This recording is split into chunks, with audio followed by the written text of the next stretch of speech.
Alright, everybody, it's your boy, Jack Nickelz, back after a very long hiatus, doing another beat making video. I figured I'd do another one, especially because the sample I use today is one I really like, and this is the first beat making video I'm doing in the new crib.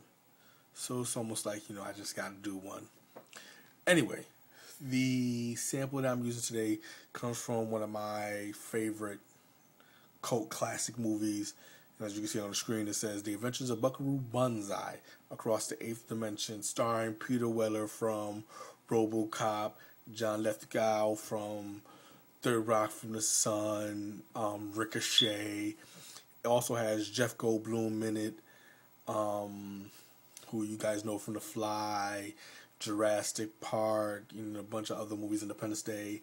It also has the guy, some of you may not know, from the first Highlander movie who played the Kurgan.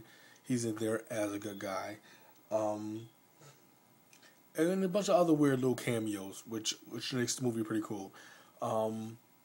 This scene, it's the end credit. It was been copied by Life Aquatic, the Bill Murray movie. They actually spoofed the whole walking scene in their movie, and this is where they originally got the inspiration for that from, and it's also where I got my sample from. So check it out.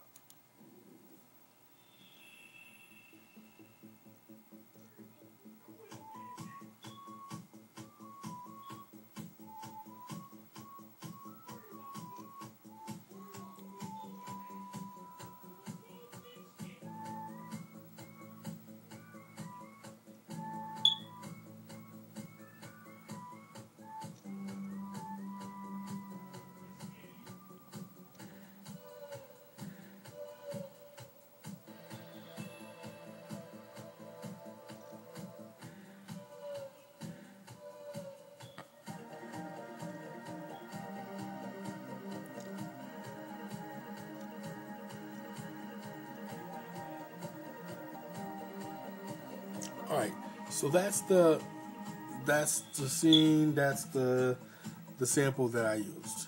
So I pretty much I don't do that much complicated sample chopping anymore. It's too not that it's too time consuming, but I've realized that sometimes people are so focused on chopping the sample up so much that they end up losing the whole purpose of why they made the beat, which was because they heard something in the sample that they want everybody else to hear and pick up on. So, I think, sometimes people lose that and trying to be real complicated with the sample, trying to be all crazy with the chops and stuff. I kept it real simple. So, I got this part. And you can hardly hear it, but let me turn it up a little bit. And then, you got to...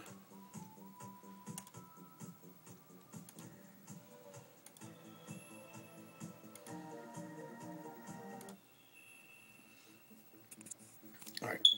So those are all the parts I got. And, as you can see, I'm using FL Studio. This is 9, it's not 10. Every once in a while, I'll probably upgrade it, but, why? I'm getting too lazy to do the upgrading and stuff. And as you see, I got my whole nice little lovely drum list. And, of course, I'm going to add the... Jack Nickelz. My roommate hates that to death, but I love it. It's my little thing. So the drums I actually got from my DJ Premier... I think it's my DJ Premier drum library. So, if you got Fruity Loops or you got any other kit drum sample program, if you get your chance to get your hands on some DJ Premier sounds, by all means, grab them, because, some of the drum sounds, solid drum sounds, excuse me, snare sounds are just crisp and dirty, just like how Primo cooks them up. So, like I said, if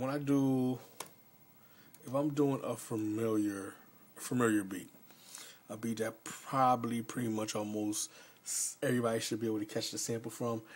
I'm gonna let you hear the sample. I want to let you hear the part that I sample, so you can go, "Wow, I can't believe he actually sampled that." That's pretty much the basis of almost every beat that I've done. You know, I grab something that you recognize and I put it in the beat so you can hear it and you go, "Oh man, I wonder why no one ever thought about that."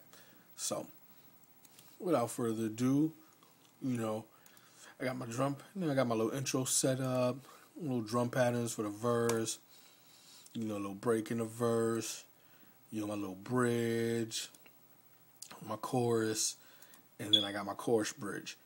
You know, I try to switch up the patterns to give almost each part a different feel, except for probably the verse and the chorus, which I usually keep the same patterns, because just for me, it just makes it easier to guide into.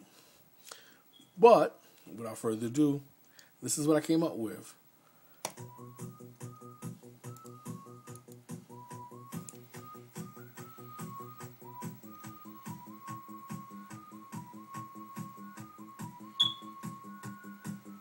Nickelz.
So, you know, like I said, nothing too complex.